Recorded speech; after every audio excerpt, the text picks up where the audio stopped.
NAJA is expanding its high school program. Sina Harjo is there to tell us it involves a vision for the future of Native radio. That's right, Aaron. In the past, NAJA only offered a high school print project. But now 6 students from New Mexico and Oklahoma are learning the ropes of radio news. Lead mentors from the National Public Radio. He is working with NAJA professionals in this week-long seminar. It's called Native Voices. Its goal is to foster passion for radio in Native youth. I thought it would be interesting to learn broadcasting and radio, so I could have a career in the broadcasting. Over the last, I would say 6 or 7 years, we've noticed a shrinking pool of Native people working in radio. And that is why students like Courtney are so important to the industry. Daily sessions were held at Tokyo Loretto Heights University to teach students how to brainstorm, research, and produce radio news stories. We backed way up in the process and explaining the process as to how is it that it gets from an idea in your head to your ears. With this training, NAJA and NPR hope that the next generation of Native youth will join the radio world and tell their stories to both Native and non-Native audiences. NPR had no Native people working there in the news division, and now we have one, and you have to start with one. It took a long time to get there, but I'm hoping that as we continue to do this project, that maybe one of these high school kids ends up there. Everyone's working hard, and soon their stories will be online. Check the NAJA website for details, and that's at naja.com. Thank you, Sina. And new digs for NAJA. The national office is moving from South Dakota to Oklahoma. The board of directors chose the University of Oklahoma in Norman because of the diversity in tribes in that state. The 5-year lease will cost NAJA $10 a year and will provide more office space for growth. The move will take place shortly after the convention ends. We've slated June 16th through 20th as the move, so the NAJA offices will be closed between mid-July and probably the first part of August so that we can complete our move. We are hoping that we'll be in the space and up and ready to go at the end of August before school starts at the University of Oklahoma. In addition to the new office, the board has hired Jeff Harjo as a new executive director. Coming up next on NAJA News 4, could Native hunters help with the elk problem? The Rocky Mountain National Park is being overrun by elk. Find out how natives could be a part of the solution. And some Bronco players share their insight on Native Americans in pro football. And where will you be in August 2008? NAJA organizers hope to see you in Chicago.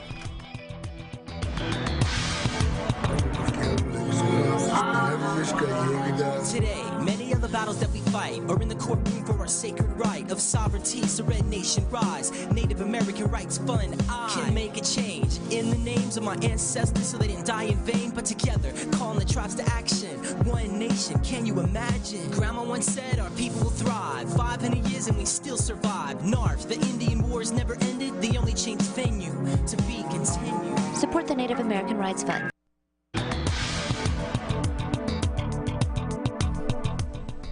The National Park Service may soon rely on Native American communities to help curb a growing problem in one of its most popular attractions. There are too many elk living inside Rocky Mountain National Park, causing a variety of problems. As Chester Mandan reports, bringing in native hunters is an option officials are considering. And visitors come from all over the world to the Rocky Mountain National Park for the beauty of Mother Nature and to see wildlife in its natural environment, like the majestic elk. But even visitors notice there are too many of them. It's becoming a difficult situation in the park up here because they are taking so much of the foliage out.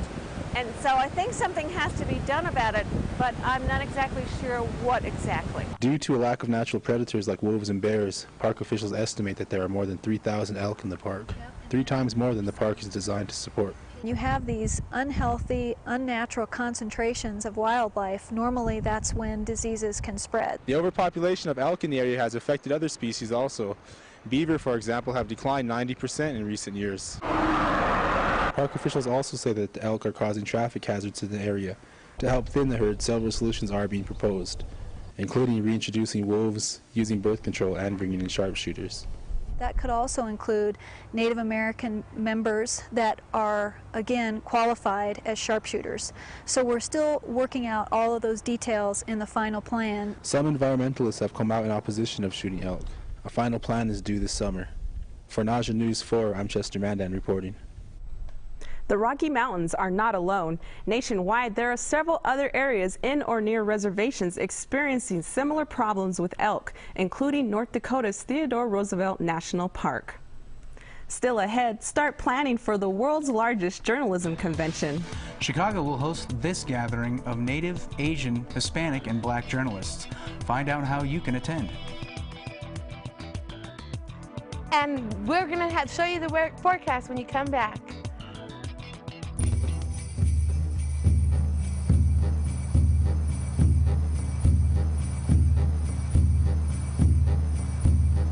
If I stay on the res, I'll be 8 times less likely to drop out of college. If I stay on the res, I won't be just another number. I can learn biology in my native language. I can use my education to help my people. If I stay on the res, I'll be more likely to transfer to a university. 6 times more likely if I stay on the res. There's a 9 in 10 chance I'll finish college. And I will finish college. I will learn about the old ways so my culture will live on. I will make my parents proud.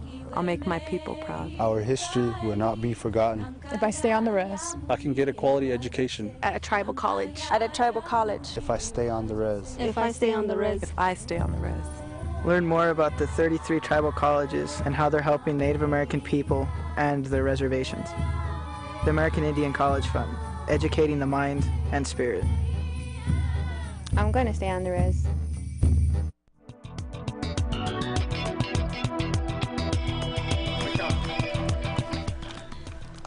Well, Sina, looks like we had some rough weather last night.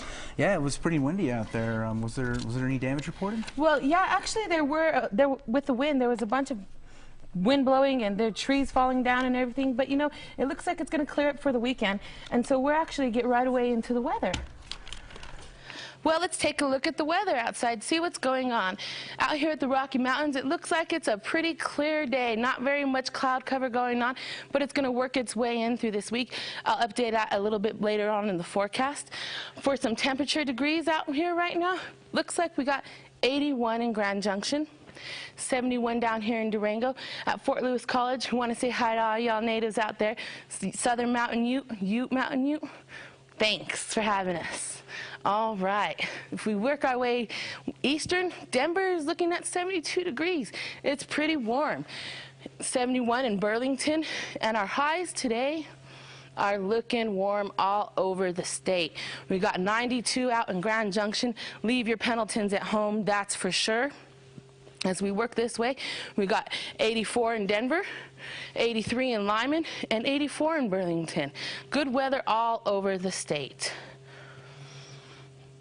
A look at the nation. The nation's got all kinds of weather going on, different stuff. We'll start over here in New York area.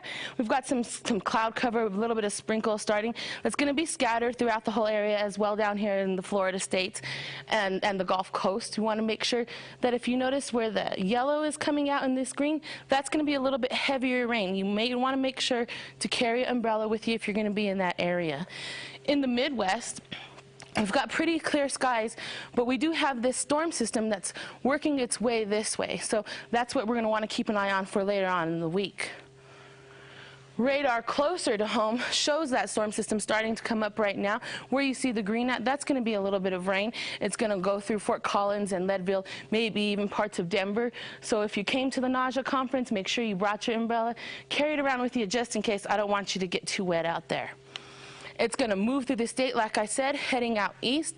It's probably headed out there to all those natives out there at Haskell Indian Nations University. Tell them hi, tell them their friend Sina says hello. And all right, back to this morning. Looks like we got a quiet start. Southeast winds were at 5 to 10 miles per hour. The sunrise was at 5:32 this morning, and it was just gorgeous. I don't know if you all got a chance to get it. Tomorrow you should. All right. Looks like we're going to end the day with isolated storms. Some strong, probably scattered. Southeastern winds at 10 to 15 miles per hour.